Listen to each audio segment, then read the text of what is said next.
So Hillary Clinton is back in the news.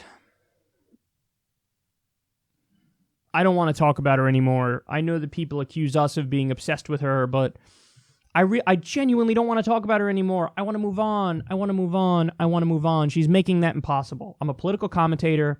She's now made headlines in many mainstream outlets.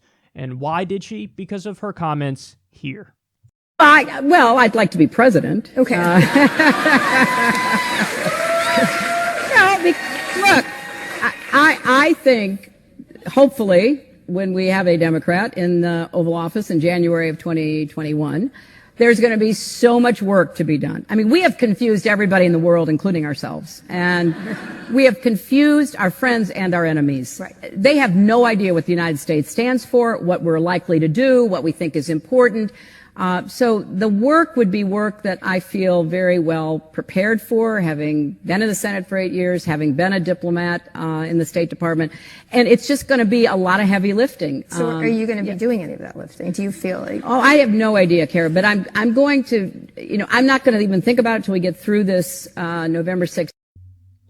You lost to Donald Trump. Donald Trump, a guy who the poll showed was the most despised politician in American history on the day of the election. He had the lowest favorability rating of any politician ever in American history going into the day of the election, and you lost to him. That's embarrassing. This idea that now you're supposed to be treated as like, well, everybody agrees that you should run again, so will you run again? This is one of those things that it's not grassroots, it's top down.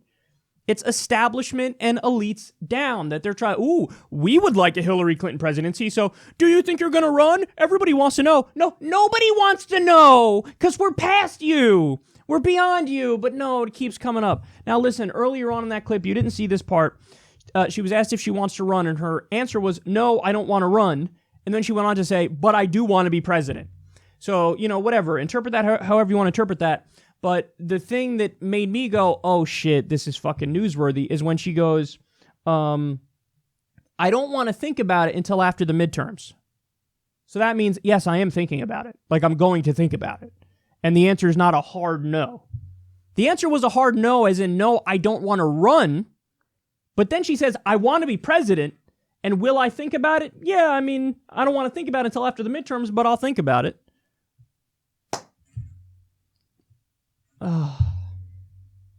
Listen, I need everybody to understand something. This is not about Hillary Clinton, the person. Okay, that's not what it's about. It's about the ideology that Hillary Clinton represents. And in the same way that I think all reasonable Bernie Sanders supporters would say it's not actually about Bernie Sanders, it's about the ideas he represents, it's the same with Hillary. Take all the personal stuff out of it, put all that aside. Let's pretend her name is Bob Anderson. I don't know. We'll go with that.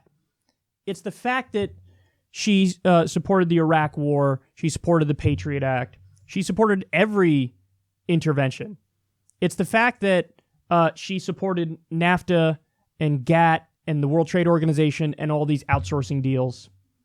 It's the ideology. That's the problem. And what she represents is neoliberal corporatism. And that is the exact philosophy that has led to the death of the Democratic Party. And what we need is a Democratic Party that goes back to the New Deal philosophy, the social democracy philosophy, because that's a philosophy that can win. And the more she's front and center and in the conversation, the less likely that is to happen.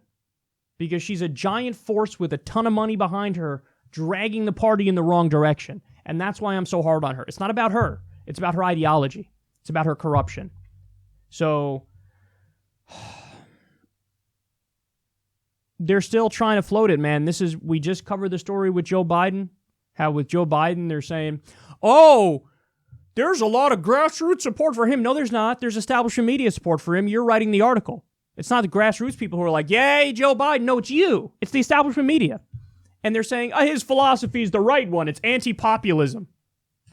They're never going to learn. Their answer is always going to be more centrist, be more moderate, be more corporatist, and that's how we win. That's how you lost. Under Barack Obama, Chuck Schumer, Nancy Pelosi, Democrats lost 1,000 seats, and they lost it to the fucking Tea Party and the far right. It's almost like your value-free finger wagging and civility policing doesn't work, and what you need is a counter ideology. So anyway, she's now back in the conversation. Hillary, we need you to move on. And while we're at it, we need Biden to move on. We need everybody who represents that dinosaur of an ideology to move on.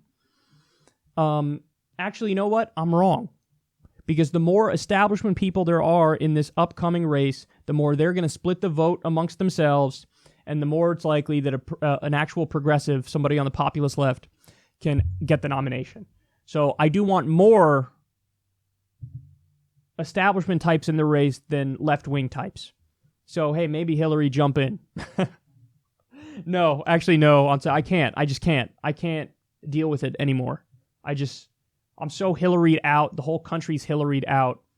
And it's amazing to me that the loss of Hillary Clinton to Donald Trump should have been a total turning point in the minds of everybody, not just the people who already knew what they were talking about, the left, but also among corporate media. But corporate media did not learn the lesson at all. In fact, as I said already, they learned the wrong lesson. They thought, no, we got to go further in the right-wing direction, be more moderate, more centrist, more corporatist, more pro-status quo, and that's how we win. The problem was that Bernie Sanders pushed Hillary too far to the left. That was the problem. They'll never learn.